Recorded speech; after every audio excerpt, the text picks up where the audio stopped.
뷰티 라이프 김 목사입니다. 사사기 13장입니다. 불임 시대 불임 여인, 하나님께 드려진 아이, 여호와의 사자를 몰라보는 시대, 작은 태양 삼손의 출생에 대해 묵상해 보시기 바랍니다. 사사기 가운데 일반인들에게도 잘 알려진 삼손 이야기는 영화로도 여러 차례 만들어질 만큼 교회를 안 다녀도 좋아할 이야기 요소들이 들어 있습니다. 자녀를 기다리고 기다리는 마노아 집안에 하나님 사자께서 임하셨습니다.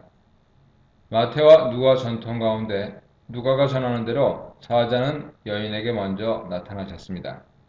마노아의 아내에게 사자는 나실인 서약 내용을 주지시켰습니다.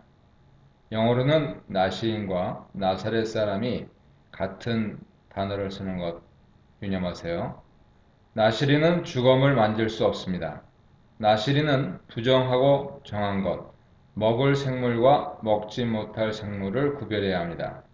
나실인은 포도주와 독주를 멀리하며 초나 독주의 초를 마셔서는 안 되며 포도 즉 생포도, 건포도도 먹지 말아야 합니다. 신약 성경 용어로는 모태로부터 성령의 충만함을 입은 자지요. 그리고 소원 기간에는 머리에 삭도를 대지 말아야 합니다.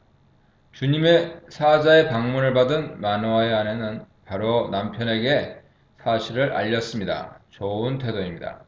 우선 사자의 모습으로 인해 자신이 그 사자가 누구인지, 이름이 무엇인지 묻지 못하였음을 밝힙니다. 역시 좋은 태도입니다.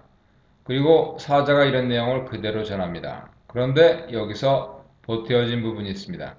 사자는 태에서 나옴으로부터 나실이니라 했는데 마노아의 아내는 여기에 죽을 때까지라는 점을 더했습니다. 반면에 뺀 부분도 있습니다. 사자는 그가 블레셋인들의 손에서 이스라엘을 구원하기 시작하리라 하였는데 이 내용을 빼뜨렸습니다. 왜 빼고 더했을까요? 이 말을 전해 들은 마노아는 기도했습니다. 좋은 태도입니다.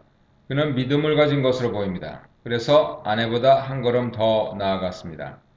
불임 아내의 말을 듣고 아이를 낳을 것인지 여부보다 아이를 어떻게 기를 것을 듣기 위함이니 다시 한번 찾아주십사 간구했습니다.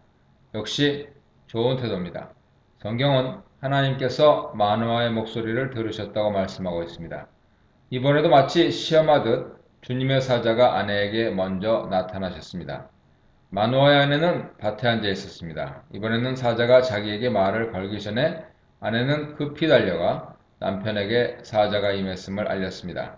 물론 그가 주님의 사자인지는 몰랐던 것 같습니다. 마노아가 일어나 아내를 따라가 사자를 만나 신원을 확인했습니다. 그로부터 긍정의 소리를 들은 마노아는 전언하는 대로 되기를 원한다며 아이를 어떻게 기를지, 그 아이에게 어떻게 행해야 할지를 물었습니다. 사자는 부부에게 나실인의 서약을 다시금 되새겨 주었습니다. 고마운 마음의 마노아는 그분께 예물을 드리려고 했습니다. 그러자 하나님의 사자는 예물은 주님께만 드리려며 준비해 오라고 했습니다. 마노아가 준비를 마치고 와서 이름만이라도 가르쳐 달라고 간청했습니다. 이때 사자는 이름을 밝히지 않았습니다. 이름도 모르는 이의 말대로 마노아는 염소 새끼 한 마리와 소제물을 반석 위에 드렸고 그러자 제단에서 불길이 치솟고 사자가 제단 불길을 타고 하늘로 올라갔습니다. 이를 보고 두 내외는 얼굴을 땅에 대고 엎드렸습니다. 그리고 다시는 사자를 볼 수 없었습니다. 자신들이 하나님의 사자를 만났다는 생각에 마노아는 죽은 사람처럼 되었습니다. 조상 대대로 주님의 얼굴을 보는 자는 죽으리라는 것을 배워 알고 있기 때문이었습니다. 이젠 죽었다고 절망하고 있는 마노아를 위로하며 아내는 죽이시지 않을 세 가지 이유를 대면서 남편을 위로합니다. 만일 죽이시려고 했으면 첫째, 재물을 받지 않으셨을 것이다. 둘째, 이 모든 일을 보이지 않으셨을 것이다. 셋째, 이런 고지도 하지 않으셨을 것이다. 모두 맞는 말입니다. 그리고 아내는 그녀의 믿음대로 아들을 낳았습니다. 이름을 삼손이라 지었습니다. 아이는 하나님의 복을 받으며 잘 자랐습니다.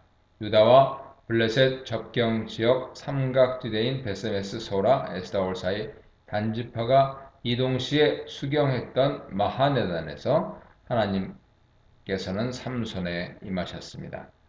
분명한 점은 하나님의 사자가 본인에게 나타났건 부모에게 나타났건 사사 본인은 주님의 감동을 받아 활동해야 한다는 사실이지요. 부르심과 성령의 인도하심을 잘 분별해야 실수하지 않습니다. 여자가 낳은 자 중에 가장 위대한 인물이라고 주님의 칭찬을 받은 세례요한도 부르심을 받은 후 자라며 심령이 강화해지며 이스라엘에 나타난 날까지 빈들에 있었습니다. 그러고도 예수님을 소개한 뒤 여전히 제자들을 두며 예수님을 따르지 않고 있다가 감옥에서는 예수님의 메시아 맞느냐는 확인을 하러 제자들을 보냈습니다. 분별력이 떨어졌던 것일까요? 세례요한이 참수되었을 때 주님께서 보이신 냉정한 태도는 여기서 연유한 것이 아닐까요? 사도 바울이 전도하러 다닐 때 만난 이들 중에도 역시 세례요한의 제자들에게 가르침받은 이들이 있었습니다. 알렉산드리아의 아볼로 같은 학자도 있었습니다. 그래서 사도 요한은 아예 복음서 초반에 세례요한이 그리스도도 엘리야도 그 선지자도 아니라고 적어둡니다. 주님의 종들은 부르심 받는 데서 끝나는 것이 아니라 부르심 받는 데서 시작하여 항상 성령님의 인도하심을 따라 평생 성령 충만한 삶을 살아야 함이 분명합니다.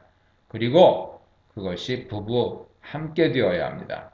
창조 섭리의 배필의 원리가 이를 증명하죠. 앞서 먼저 나팔 부는 자라는 뜻의 배필이 되기 위해서는 부부가 함께 성령 충만하고 함께 사역해야 합니다. 전공도 같으면 좋고 직업도 같으면 더더욱 좋습니다. 하나님의 나실인 삼손은 그렇지 못했습니다. 그의 비극의 씨가 여기에 내재되어 있었던 것일까요?